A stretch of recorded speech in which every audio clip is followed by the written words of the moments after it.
Additional progress in the salvage operation for the MSC Baltic 3.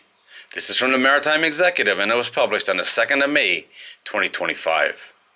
The Canadian Coast Guard is reporting progress with the salvage operations for the grounded container ship MSC Baltic 3, which has been stranded in a remote part of Newfoundland since losing power on February 15th.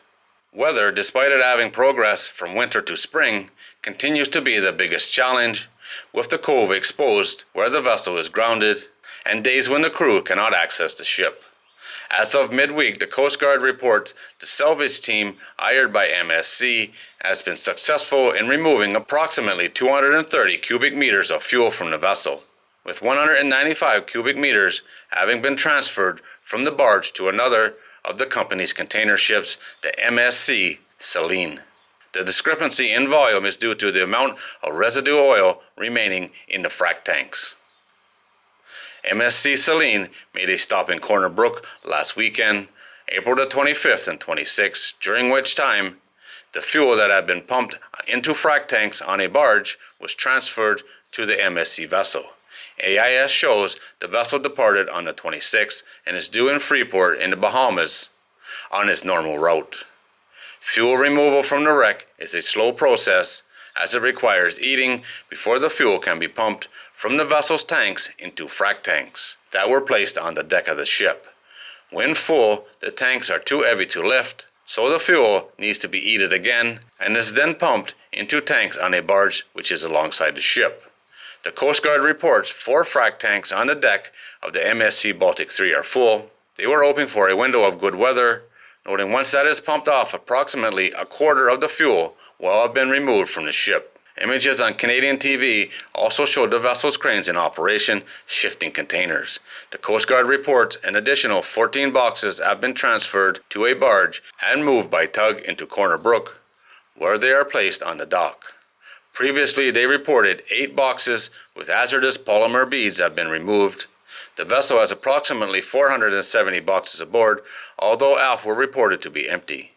3 empty containers were ripped open by the weather, but the Coast Guard highlighted the priority remains the removal of the fuel, reducing the pollution risk.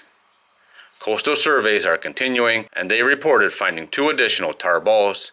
6 tar balls were previously found in mid-April, but they believe it was washed from the vessel and not from a large leak. The hull, however, has multiple cracks and reports of water in the engine room and cargo holds. There is no estimate on how long it will take to complete the salvage operation. The contractors hired by MSC have begun work on the access road into the area of the cove. It will be used to move personnel and equipment into the area. Earlier reports had said a bridge would be built to the bow of the vessel to also provide easier access and make the operation less dependent on good weather conditions. At the rate this is going, it'll be winter again before they get this oil off. It's painfully slow in my opinion, and they keep blaming it on the weather. I regularly see pictures from the locals in this area, and it's flat, oily, calm every time. Of course, there's not going to be somebody out there in this remote area taking pictures on bad days, or there was when she went ashore, but now it seems to be flat, oily, calm every picture. A few videos.